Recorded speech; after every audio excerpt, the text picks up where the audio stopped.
Hi പ്രിയങ്ങളെ, എല്ലാവർക്കും നമ്മുടെ പുതിയ വീഡിയോയിലോട്ട് സ്വാഗതം. എല്ലാവരും സുഖമായിട്ടിരിക്കുന്നു എന്ന് കരുതുന്നു. ഇന്ന് നമ്മൾ പഴംപൊരി ഉണ്ടാക്കുന്നൊരു വീഡിയോ ആണ് കേട്ടോ. അതിനായിട്ട് ഞാനിവിടെ 3 പഴം എടുത്ത് വെച്ചിട്ടുണ്ട്. പിന്നെ കടലമാവാണ് കേട്ടോ, മൈദമാവല്ല, കടലമാവാണ് എടുത്തേക്കുന്നത്. പിന്നെ അരിപ്പൊടി കേട്ടോ, അരിപ്പൊടി കുറച്ചെടുത്ത് വെച്ചിട്ടുണ്ട്. അരിപ്പൊടി വെള്ള അരിപ്പൊടിയല്ല, അപ്പോൾ അതുകൊണ്ട് ഇതിൻ്റെ കൂടെ ഇടുമ്പോൾ ഒരു ചെറിയൊരു കളറ് വ്യത്യാസം ഉണ്ടാകും കേട്ടോ. അത് കുഴപ്പമില്ല, എന്തായാലും മതി കേട്ടോ. വെള്ള അരിപ്പൊടി ആയാലും ഇച്ചിരി കളറുള്ള ആയാലും കുഴപ്പമൊന്നുമില്ലേ. അപ്പോൾ ഞാൻ അരിപ്പൊടി ആ ബൗളിന് എടുത്തിട്ടുണ്ടായിരുന്നു. അരിപ്പൊടിയല്ല, പിന്നെ കടലമാവ് ആ ബൗളിന് എടുത്തിട്ടുണ്ടായിരുന്നു. അപ്പോൾ അതൊരു പാത്രത്തിലോട്ട് തട്ടിയിട്ടിട്ടുണ്ട്. പിന്നെ അതിൻ്റെ കൂടെ പിന്നെ അരിപ്പൊടിയും കൂടി ഇട്ട്, പിന്നെ നമുക്ക് മധുരം വേണമെന്നുണ്ടെങ്കിൽ ഞാനൊരു സ്പൂണ് പഞ്ചസാര, ചെറിയൊരു സ്പൂണ് പഞ്ചസാര ചേർത്തിട്ടുണ്ട് കേട്ടോ.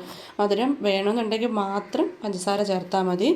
പിന്നെ ഒരു ശകലം ഉപ്പും കൂടെ കേട്ടോ, ഒരു ശകലം ഉപ്പും കൂടി ഇട്ട് നമ്മളത് നന്നായിട്ടൊന്ന് മിക്സ് ചെയ്തെടുക്കണം കേട്ടോ ആദ്യം.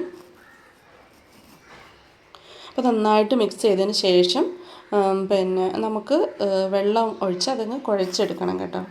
ഇത് മുക്കിയിടാനുള്ള പരുവത്തിലാക്കി എടുക്കണേ. മഴയൊക്കെ ഉള്ളപ്പോൾ നമുക്ക് തോന്നത്തില്ലേ എന്തെങ്കിലും സ്പെഷ്യലായിട്ടൊന്നും ഉണ്ടാക്കി കഴിക്കണമെന്ന്.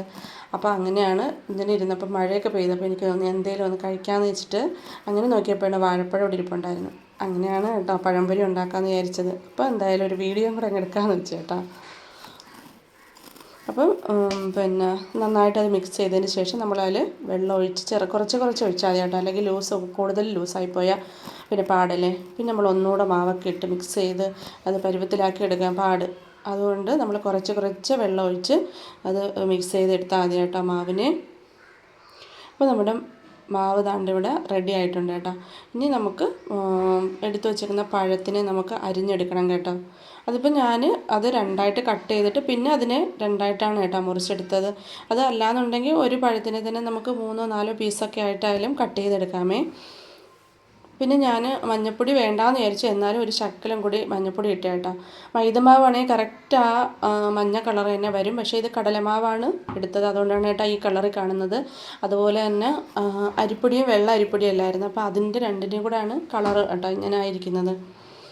പക്ഷേ ടേസ്റ്റിന് വ്യത്യാസമൊന്നുമില്ല, അവിടെ നല്ല ടേസ്റ്റാണ് കഴിച്ചാൽ.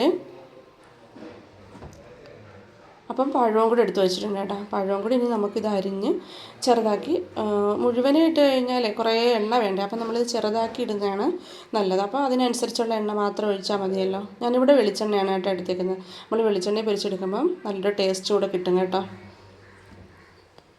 അപ്പം ഈ അരിഞ്ഞ് വെച്ചേക്കുന്ന പഴത്തിന് നമ്മൾ ആ മാവിലോട്ട് ഇട്ട് അതൊന്ന് മുക്കിയെടുത്തിട്ട് പിന്നെ ഒരു പാത്രം അടുപ്പിലോട്ട് വെച്ച് എണ്ണ നന്നായിട്ട് തിളയ്ക്കണം കേട്ടോ. തിളച്ചതിന് ശേഷം മാത്രം നമ്മൾ ഈ പഴം അതിനകത്തോട്ട് ഇട്ട് കൊടുക്കാവുള്ളേ.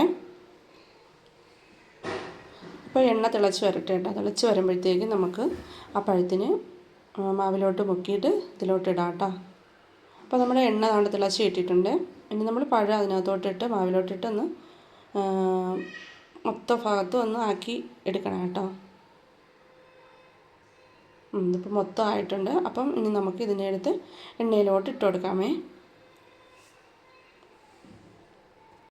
എല്ലാവരും വീഡിയോസൊക്കെ കണ്ടത് സപ്പോർട്ട് ചെയ്യണം കേട്ടോ. നിങ്ങളുടെ സപ്പോർട്ട് ഉണ്ടെങ്കിൽ മാത്രമേ നമുക്ക് ഇനിയും മുമ്പോട്ട് പോകാൻ പറ്റുള്ളൂ കേട്ടോ. അപ്പോൾ അതുകൊണ്ട് എല്ലാവരും വീഡിയോ ഒന്ന് സ്കിപ്പ് ചെയ്യാതെ ഒന്ന് കണ്ട് സപ്പോർട്ട് ചെയ്യണം കേട്ടോ. അപ്പോൾ നമ്മൾ തിളച്ച എണ്ണയിലോട്ട് വാഴപ്പഴം ഇട്ടിട്ടുണ്ട്. അതൊന്ന് ഇതായി വരുമ്പോഴത്തേക്ക് ഒരു വശം വെന്ത് വരുമ്പോഴത്തേക്ക് നമ്മൾ പിന്നെ ഇത് മറിച്ചിട്ട് കൊടുക്കണം കേട്ടോ. എണ്ണ തിളച്ച് കഴിയുമ്പോഴത്തേക്ക് നമ്മൾ ഇതിൻ്റെ ഫ്ലെയിം കുറച്ച് വെക്കണം കേട്ടോ. ഹൈ ഫ്ലെയിമിലിരിക്കുന്നത് നമ്മൾ കുറേ ലോ ഫ്ലെയിമിലോട്ടാക്കി വെച്ചിട്ടാണ് നമുക്ക് ഇത് പൊരിച്ചെടുക്കാൻ കേട്ടോ. ഇല്ലെന്നുണ്ടെങ്കിൽ ഒരു വശം കരിഞ്ഞൊക്കെ പോകാനുള്ള സാധ്യതയുണ്ട്. അപ്പോൾ നമ്മൾ ലോ ഫ്ലെയിമിൽ വെച്ചിട്ട് വേണം അത് വറുത്തെടുക്കാൻ.